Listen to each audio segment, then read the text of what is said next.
ರಾಜ್ಯ ಸಚಿವ ಸಂಪುಟ ವಿಸ್ತರಣೆಗೆ ಕೈ ನಾಯಕರ ಕಸರತ್ತು ನಡೀತಾ ಇದೆ. ಸಚಿವರ ಪಟ್ಟಿಗೆ ಹೈಕಮಾಂಡ್ನಿಂದ ಅಂತಿಮ ಮುದ್ರೆ. ಇಂದು ಹೈಕಮಾಂಡ್ನಿಂದ ಸಚಿವರ ಪಟ್ಟಿ ಫೈನಲ್ ಆಗುತ್ತೆ. ರಾಜ್ಯ ಸಚಿವ ಸಂಪುಟ ವಿಸ್ತರಣೆಗೆ ಕೈ ನಾಯಕರ ಪಟ್ಟಿ ಸಿದ್ಧವಾಗಿದೆ. ಸಚಿವರ ಪಟ್ಟಿಗೆ ಹೈಕಮಾಂಡ್ನಿಂದ ಅಂತಿಮ ಮುದ್ರೆ ಸಿಗ್ತಾ ಇದೆ. ಇಂದು ಹೈಕಮಾಂಡ್ನಿಂದ ಸಚಿವರ ಪಟ್ಟಿ ಫೈನಲ್ ಆಗುತ್ತಾ? ಏನೆಲ್ಲ ಬದಲಾವಣೆಗಳಾಗ್ತವೆ ಇವತ್ತು? ರಾಹುಲ್ ಗಾಂಧಿ ಖರ್ಗೆ ನೇತೃತ್ವದಲ್ಲಿ ಹೈ ವೋಲ್ಟೇಜ್ ಸಭೆಯನ್ನು ನಡೀತಾ ಇದೆ ಇವತ್ತು. ಹಾಗಾಗಿ ಇಂದು ನಡೆಯಲಿರುವಂತಹ ಈ ಸಭೆಯಲ್ಲಿ ಸಚಿವರ ಪಟ್ಟಿ ಅಂತಿಮ ತೀರ್ಮಾನಕ್ಕೆ ಬರುತ್ತೆ. ಯಾರಿಗೆ ಮುದ್ರೆ ಹೋಗ್ತಾರೆ, ಯಾರನ್ನ ಕೊಡ್ತಾರೆ? ಹೈಕಮಾಂಡ್ಗೆ ಪಟ್ಟಿ ಸಲ್ಲಿಸಿರುವಂತಹ ಡಿಕೆಶಿ ಹಾಗೂ ಮಾಜಿ ಸಿಎಂ. ಇದ್ರ ಜೊತೆಗೆ ಈ ಪಟ್ಟಿಯಲ್ಲಿ ಏನಿದೆ, ಏನೇನಿರುತ್ತೆ, ಹೊಸ ಬದಲಾವಣೆಗಳೇನು, ಹೊಸ ಮುಖಗಳಿಗೆ ಮಣೆ ಹಾಕಲು ಹೈಕಮಾಂಡ್ ಪ್ಲಾನ್ ಮಾಡ್ತಾ ಇದೆ. ಅಭಿವೃದ್ಧಿಯತ್ತ ಸಾಗ್ತಿರುವಂತಹ ಕಾಂಗ್ರೆಸ್ ಸರ್ಕಾರದ ಕರ್ನಾಟಕದಲ್ಲಿ ಈಗ ಶನಿವಾರದೊಳಗಡೆ ನೂತನ ಸಂಪುಟ ವಿಸ್ತರಣೆ ಆಗುತ್ತಾ? ರಾಜ್ಯ ಸಚಿವ ಸಂಪುಟ ವಿಸ್ತರಣೆಗೆ ಕೈ ನಾಯಕರಲ್ಲಿ ಕಸರತ್ತು ಕೂಡ ನಡೀತಾ ಇದೆ. ಹಾಗಾಗಿ ನೋಡಿ, ಈ ಪಟ್ಟಿಯಲ್ಲಿ ಯಾರ್ಯಾರ ಹೆಸರುಗಳು ಉಲ್ಲೇಖವಾಗಿರುತ್ತೆ. ಬಹಳ ಮುಖ್ಯವಾಗಿ ಸ್ವಲ್ಪ ಹಳಬರನ್ನ ಮೊದಲ ಆದ್ಯತೆಯಾಗಿ ತಗೊಂತಾರೆ, ಮುಂಚೆ ಇದ್ದವರಂತವ್ರನ್ನ. ಹಾಗಾಗಿ ನೋಡಿ, ಅದ್ರ ಜೊತೆಗೆ ಇನ್ನು ಹೊಸಬರು ಕೂಡ ಜಾಯಿನ್ ಆಗ್ತಾರೆ. ಖರ್ಗೆ, ರಾಹುಲ್ ಗಾಂಧಿ ಇವತ್ತು ಮೀಟಿಂಗಲ್ಲಿ ಫೈನಲ್ ಮಾಡ್ತಾರೆ. ರಣದೀಪ್ ಸಿಂಗ್ ಸುರ್ಜೇವಾಲಾ ಅವರು ಕೂಡ ಜಾಯಿನ್ ಆಗ್ತಾರೆ. ಹಾಗಾಗಿ ರಾಜ್ಯದಿಂದ ಡಿ ಕೆ ಶಿವಕುಮಾರ್, ಮಾಜಿ ಮುಖ್ಯಮಂತ್ರಿಗಳು ಸಿದ್ದರಾಮಯ್ಯನವರು ಅವರು ಕೂಡ ಈ ಒಂದು ಮೀಟಿಂಗಲ್ಲಿ ಪಾಲ್ಗೊಂಡು ಸಚಿವರ ಪಟ್ಟಿಯನ್ನು ಅಂತಿಮವಾಗಿ ಫೈನಲ್ ಮಾಡ್ತಾರೆ. ಹಾಗಾಗಿ ನೋಡಿ, ಈಗ ಈ ಒಂದು ಹೈ ವೋಲ್ಟೇಜ್ ಈ ಒಂದು ಪಟ್ಟಿ ಅಂತಾನೆ ಹೇಳ್ಬೋದು. ಯಾಕಂದ್ರೆ ನಮಗೂ ಬೇಕು ಅಧಿಕಾರ ಅಂತ ಹೇಳಿ ತೆರೆಮರೆ ಹಿಂದೆ ಸರ್ಕಸ್ಗಳನ್ನು ನಡೆಸ್ತಾ ಇರ್ತಾರೆ ಅಧಿಕಾರಿಗಳು, ಶಾಸಕರುಗಳು. ಹಾಗಾಗಿ ಅವರನ್ನ ಯಾವ ರೀತಿ ಮನವೊಲಿಸ್ತಾರೆ, ಅವರಿಗೆ ನಿಜಕ್ಕೂ ತೃಪ್ತಿ ಆಗುತ್ತಾ ಇಲ್ವೋ ಅನ್ನೋಂಥದ್ದು. ಹಾಗಾಗಿ ಈಗ ಈ ಹೈಕಮಾಂಡ್ ಪ್ಲಾನ್ ಶನಿವಾರದ ಒಳಗೆ ನೂತನ ಸಚಿವರ ಪ್ರಮಾಣ ವಚನ ಸಾಧ್ಯತೆ ಆಗುತ್ತೆ ಅಂತ ಹೇಳ್ತಾ ಇದ್ದಾರೆ. ಆದರೆ ಶನಿವಾರದ ಒಳಗೆ ಆಗುವಂಥದ್ದು ಬಹಳ ಮುಖ್ಯವಾಗಿ ಕಾಣ್ತಾ ಇಲ್ಲ. ಯಾಕಂದ್ರೆ ಇವತ್ತು ಪೂರ್ಣ ಪ್ರಮಾಣದಲ್ಲಿ ಮೀಟಿಂಗ್ ಮುಗಿಯೋಕ್ಕೆ ಸಾಧ್ಯವೇ ಇಲ್ಲ. ಯಾಕಂದ್ರೆ ಇವಾಗ ಹೆಂಗಿದ್ರು ಅವ್ರಿಗೆ ಅಧಿವೇಶನ ಇದೆ, ಎಲ್ಲ ಮುಗಿಸ್ಕೊಂಡು ಬರ್ತಾರೆ. ಅದು ಮುಗಿಸ್ಕೊಂಡು ಬಂದಮೇಲೆ 4-5 ಗಂಟೆ ಅಷ್ಟೊತ್ತಿಗೆ ಶುರು ಮಾಡಬಹುದು ರಾಹುಲ್ ಗಾಂಧಿ ಅವರು. ಸೊ ಹಾಗಾಗಿ ಏನಿಲ್ಲ ಅಂದರೆ ಒಂದು 5 ಜನಕ್ಕೆ ಫೈನಲ್ ಮಾಡ್ತಾರೆ, ಮತ್ತೆ ನಾಳೆ ಮತ್ತೆ ಮುಂದುವರಿಯುತ್ತೆ. ಹಾಗಾಗಿ ಹೋಗಿ ಬರುವಂಥ ಸಾಧ್ಯತೆಗಳಿರುತ್ತೆ. ಅವ್ರು ಬೇಡ, ಇವ್ರು ಬೇಡ, ಈ ರೀತಿಯಾದಂಥ ಗೊಂದಲಗಳು ಕೂಡ ಸೃಷ್ಟಿಯಾಗ್ತವೆ. ಆದರೆ ನಮ್ಮ ಶಾಸಕರು ಬಿಡ್ತಾರಾ? ಆಲ್ರೆಡಿ ಹೋಗಿ ಅಲ್ಲಿ ರೆಡಿಯಾಗಿ ಠಿಕಾಣಿ ಹೊಡ್ಬಿಟ್ಟಿದ್ದಾರೆ. ಅಲ್ಲಿ ನನಗೆ ಬೇಕೇ ಬೇಕು ಸ್ವಾಮಿ, ನಾನು ಪಕ್ಷವನ್ನು ಸದೃಢವಾಗಿ ತೆಗೆದುಕೊಂಡು ಹೋಗ್ತೀನಿ. ಅವರವರ ಬೇಡಿಕೆಗಳಿರುತ್ತಲ್ಲ, ನೋಡಿ ನಾನು ಅಭಿವೃದ್ಧಿಗಳನ್ನು ಮಾಡ್ತೀನಿ, ಪಕ್ಷಕ್ಕಾಗಿ ಈ ರೀತಿ ಶ್ರಮಿಸ್ತೀನಿ, ನಾನು ಮುಂಬರುವ ಚುನಾವಣೆಯಲ್ಲಿ ಆಶ್ವಾಸಗಳನ್ನು ಕೊಡ್ತೀನಿ ಅಂತ ಹೇಳಿ ಏನು ಮಾಡ್ತಾರೆ? ಹೈಕಮಾಂಡ್ ಅಂಗಳದಲ್ಲಿ ಸಚಿವಾಕಾಂಕ್ಷಿಗಳ ಪಟ್ಟಿ ಸಿಎಂ ಡಿಕೆಶಿ ಸಿದ್ದರಾಮಯ್ಯಗೆ ಹೈಕಮಾಂಡ್ ಬುಲಾವ್ ಕೊಟ್ಟಿದೆ. ಇನ್ನೇನು ಕೆಲವೇ ಕ್ಷಣಗಳಲ್ಲಿ ದೆಹಲಿಗೆ ತೆರಳಿರುವಂತಹ ಡಿಕೆಶಿ, ಸಿದ್ದರಾಮಯ್ಯ ಹಾಗೂ ಅವರ ಜೊತೆ BK ಹರಿಪ್ರಸಾದ್ ಕೂಡ ದೆಹಲಿಯತ್ತ ಪ್ರಯಾಣವನ್ನು ಬೆಳೆಸಿದ್ದಾರೆ. ಆದರೆ ಅಲ್ಲಿ ತೀರ್ಮಾನ ಆಗೋಕ್ಕೂ ಮುಂಚೆ ಈಗ ಬುನಾದಿಯಾಗಿರುವಂತಹ ಡಿಕೆಶಿ, ಸಿದ್ದರಾಮಯ್ಯ ಜೊತೆ ಹರಿಪ್ರಸಾದ್ ಕೂಡ ದೆಹಲಿಗೆ ಹೋಗ್ತಿರುವಂಥದ್ದು.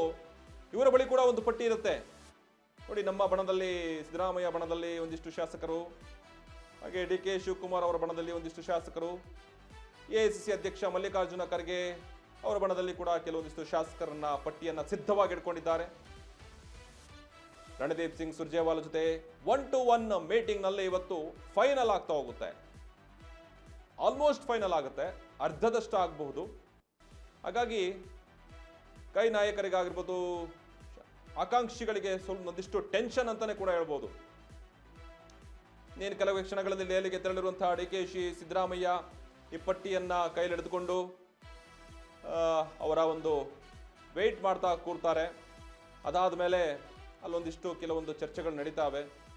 ರಾಹುಲ್ ಗಾಂಧಿಯವರು ಯಾವಾಗ ಮೀಟಿಂಗ್ ಜಾಯ್ನ್ ಆಗ್ತಾರೋ, ಹಾಗೆ ಮಲ್ಲಿಕಾರ್ಜುನ ಖರ್ಗೆ ಅವರು ಯಾವಾಗ ಸೇರ್ಕೊಂತಾರೋ ಆ ಮೀಟಿಂಗ್ನಲ್ಲಿ ಅಂತಿಮವಾಗಿ ತೀರ್ಮಾನ ಆಗ್ತಾ ಹೋಗುತ್ತೆ. ನೋಡಿ, ಶಾಸಕರು ಆಗಿರ್ಬೋದು, ಉತ್ತರ ಕನ್ನಡ ಭಾಗದಲ್ಲಿ ಬಹಳಷ್ಟು ಶಾಸಕರಿದ್ದಾರೆ, ಶಾಸಕರ ಆಕಾಂಕ್ಷಿಗಳಿದ್ದಾರೆ. ಸೊ ಹಾಗಾಗಿ ಅವ್ರನ್ನ ಯಾರ್ಯಾರನ್ನೆಲ್ಲ ತೀರ್ಮಾನವಾಗುತ್ತೆ.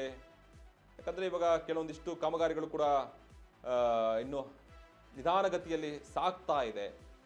ಅದನ್ನು ಯಾವ ರೀತಿ ಆಲ್ರೆಡಿ ಈಗ 3 ವರ್ಷಗಳ ಮುಗಿಸಿರುವಂಥ ಕಾಂಗ್ರೆಸ್ ಸರ್ಕಾರ ಅದನ್ನು ಯಾವ ರೀತಿ ಇವ್ರಿಗೆ ಹ್ಯಾಂಡ್ ಓವರ್ ಮಾಡ್ತಾರೆ. ಸೊ ಅದನ್ನೆಲ್ಲ ಮನದಲ್ಲಿಟ್ಕೊಂಡು ಮತ್ತೆ ಮುಂಬರುವ ಚುನಾವಣೆಯನ್ನು ಕೂಡ ಮೈಂಡಲ್ಲಿ ಇಟ್ಕೊಂಡೆ ಈ ಒಂದು ಮಾಸ್ಟರ್ ಪ್ಲಾನ್ ಮಾಡಿರ್ತಾರೆ ಬಿ ಕೆ ಹರಿಪ್ರಸಾದ್ ಅವರು ಕೂಡ.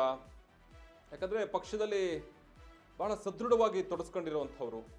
ಇವ್ರನ್ನ ನಾವು ನಿಜಕ್ಕೂ ಯಾವ ರೀತಿ ಒಂದು trouble shooter D K Shivakumar ಅವ್ರ ಜೊತೆ ಒಂದು ಬೆರ್ತಾಗ ಇವರು ಒಂದು ಪಟ್ಟಿನೇ ವಿಭಿನ್ನವಾಗಿ ಬರುತ್ತೆ. ನೋಡಿ, ಆತ ಈ ರೀತಿ ಇರ್ತಾನೆ. ಹಾಗಾಗಿ ಮುಂದೆ ಏನಾಗುತ್ತೆ? ಯಾಕಂದ್ರೆ ಡಿ ಕೆ ಶಿ ಕ್ಯಾಬಿನೆಟ್ ಸೇರಲು ಸಚಿವಾಕಾಂಕ್ಷಿಗಳ ಕಸರತ್ತು ದೆಹಲಿಯಲ್ಲೇ ಬೀಡು ಬಿಟ್ಟಿದ್ದಾರೆ. ಎಷ್ಟು ಜನ ಇದ್ದಾರಪ್ಪ ಸ್ವಾಮಿ? 30 ಕಾಂಗ್ರೆಸ್ ಶಾಸಕರು ಹೈಕಮಾಂಡ್ ಮೇಲೆ ಒತ್ತಡದ ತಂತ್ರವನ್ನ ರೂಪಿಸ್ತಾರಾ ಅನ್ನೋದು ಇಂದು ಮತ್ತಷ್ಟು ಶಾಸಕರು ದೆಹಲಿಗೆ ತೆರಳುವಂತಹ ಸಾಧ್ಯತೆ ಕೂಡ ಇದೆ. ಆಲ್ರೆಡಿ ರಾತ್ರಿ ಕೂಡ ಕೆಲವೊಂದಿಷ್ಟು ಜನ ಹೊರಟಿದ್ದಾರೆ. ಯುವ ಮುಖಗಳಿಗೆ ಮನೆ ಹಾಕಿ ಅಂತ ಹೇಳಿ ಹೈಕಮಾಂಡ್ ಒಂದು ಸೀನಿಯರ್ಸ್ ಲೀಡರ್ಸ್ಗೆ ಒಂದು ಸಚಿವ ಸ್ಥಾನ ಕೊಡಬೇಕು, ಅದನ್ನ ಸಚಿವ ಸ್ಥಾನವನ್ನ ಕೈ ತಪ್ಪುವಂತ ಭೀತಿಯಿಂದಾಗಿ ಕೆಲವೊಂದಿಷ್ಟು ಶಾಸಕರು ದೆಹಲಿಯತ್ತ ಪ್ರಯಾಣವನ್ನು ಬೆಳೆಸಿದ್ದಾರೆ. ಹಾಗಾಗಿ ನೋಡಿ, ಇವಾಗ ಈ ಹೈ ವೋಲ್ಟೇಜ್ ಮೀಟಿಂಗ್ ನಡೆಯುತ್ತೆ.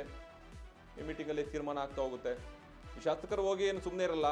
ನೋಡಿ, ನಮಗೂ ಅದು ಅರ್ಹತೆ ಇದೆ, ನನಗೊಂದಿಷ್ಟು ನೀವು ಅವಕಾಶವನ್ನು ಕೊಡಬೇಕಾಗುತ್ತೆ, ಅವಕಾಶದ ಆಧಾರದ ಮೇಲೆ ನಾನು ಕಾಂಗ್ರೆಸ್ನ ಕರ್ನಾಟಕದಲ್ಲಿ ಯಾವ ರೀತಿ ಭದ್ರವಾಗಿ ಬುನಾದಿಯಾಗಿ ನಾನು ಸಿದ್ಧಪಡಿಸ್ಕೋಬೇಕು ಅನ್ನುವಂಥದ್ದು ಅವರಿಗೆ ಗೊತ್ತಾಗ್ತಾ ಹೋಗುತ್ತೆ. ಸೀನಿಯರ್ಸ್ ಲೀಡರ್ಸ್ಗೆ ಒಂದು ಸಚಿವ ಸ್ಥಾನವನ್ನು ಕೈ ತಪ್ಪುವ ಭೀತಿ ಇರೋದ್ರಿಂದಾಗಿ ಕೆಲವೊಂದಿಷ್ಟು ಶಾಸಕರುಗಳು, ಮುಂದೆ ಇದ್ದಂತಹ ಶಾಸಕರಾಗಿರ್ಬೋದು, ಅವರೂ ಕೂಡ ಅಲ್ಲಿಗೆ ಹೋಗ್ತಾ ಇದ್ದಾರೆ. ಆದರೆ ಮಾಜಿ ಮುಖ್ಯಮಂತ್ರಿಗಳು ಸಿದ್ದರಾಮಯ್ಯನವರಿಗೆ ಎಲ್ಲ ಗೊತ್ತಿರುತ್ತೆ. ಯಾಕಂದರೆ ಈಗ ಹೊಸ ಸಚಿವ ಸಂಪುಟ ರಚನೆ ಆಗಿರೋದ್ರಿಂದ ಡಿ ಕೆ ಶಿವಕುಮಾರ್ ಅವರ ಅಡಿಯಲ್ಲಿ ಯಾರ್ಯಾರಿಗೆಲ್ಲ ಆಲ್ರೆಡಿ ಇವಾಗ ಕೊಟ್ಟಿದ್ದಾರೆ ಮಂತ್ರಿಗಿರಿಯ ಪಟ್ಟವನ್ನು, ಇನ್ನು ಉಳಿದವರಿಗೆ ಕೊಡುವಂತಹ ಸಾಧ್ಯತೆ ಇದೆ. ಅದರಲ್ಲಿ ಯಾರ್ಯಾರಿಗೆ ಇನ್ನೂ ಬಾಕಿ ಇರುವಂಥದ್ದು, ಬಹಳ ಮುಖ್ಯವಾಗಿ ಏನೇನು ಬೇಕಿದೆ, ರೈತರಿಗೆ, ಕೃಷಿ ಇಲಾಖೆಗೆ ಬೇಕಿರೋದ್ರಿಂದ ಇವಾಗ ಅತಿ ಹೆಚ್ಚು ತೊಂದರೆ ಆಗ್ತಿರುವಂಥದ್ದು, ಸಮಸ್ಯೆ ಆಗ್ತಿರುವಂಥದ್ದು ಅದರಲ್ಲೇ, ಆ ಕ್ಷೇತ್ರದಲ್ಲೇ.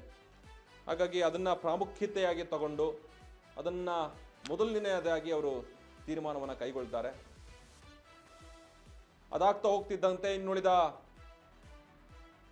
ಇನ್ನುಳಿದ ಕ್ಷೇತ್ರಗಳಲ್ಲಿ ಯಾರ್ಯಾರು ಆಗಬೇಕು ಸಚಿವರು ಅನ್ನುವಂಥದ್ದು ಅದು ಕೂಡ ತೀರ್ಮಾನ ಆಗ್ತಾ ಹೋಗುತ್ತೆ. ಇದರ ನಡುವೆ ಈಗ ಆಲ್ರೆಡಿ ಆಕಾಂಕ್ಷಿಗಳೆಲ್ಲ ದೆಹಲಿಯಲ್ಲಿ ರೆಡಿಯಾಗಿ ಕೂತಿದ್ದಾರೆ. ನನಗೂ ಕೊಡಿ ಅಂತ ಹೇಳಿ ತತ್ರ 30 ಜನ ಶಾಸಕರು ಹೋಗಿದ್ದಾರೆ. ನೋಡಿ, ಇವಾಗ ರಾಜ್ಯದಲ್ಲಿ ಕೆಲವೊಂದಿಷ್ಟು ಗೊಂದಲಗಳು ಸೃಷ್ಟಿಯಾಗಿತ್ತು, ನಮಗೇನೋ ಸಿಗುತ್ತೋ ಇಲ್ವೋ ಅನ್ನೋಂಥದ್ದು. ಯಾಕಂದರೆ ಉತ್ತರ ಕರ್ನಾಟಕದಾಗಿರ್ಬೋದು, ಈಗ ಬೆಂಗಳೂರು ಹಳೆ ಮೈಸೂರು ವಿಭಾಗದಲ್ಲಾಗಿರ್ಬೋದು, ಬೆಂಗಳೂರು ಕ್ಷೇತ್ರದಲ್ಲಾಗಿರ್ಬೋದು, ಬೆಂಗಳೂರಿನ ಹೊರಗಡೆ ಈ ಕಡೆ ಜಿಲ್ಲೆಗಳಲ್ಲಿ ಕೆಲವೊಂದು ಕೋಲಾರ ಕಡೆ ಎಲ್ಲ ಕೆಲವೊಂದಿಷ್ಟು ಗೊಂದಲಗಳಿತ್ತು, ನಮಗೆ ಸ್ಥಾನ ಸಿಗುತ್ತೋ ಇಲ್ವೋ ಅನ್ನುವಂಥದ್ದು. ಇವತ್ತು ಅಂತಿಮ ಪಟ್ಟಿಯಲ್ಲಿ ತೀರ್ಮಾನ ಆಗ್ತಾ ಹೋಗುತ್ತೆ. ಹಾಗಾಗಿ ನೋಡಬೇಕು ಏನಾಗುತ್ತೆ ಅಂತ ಹೇಳಿ.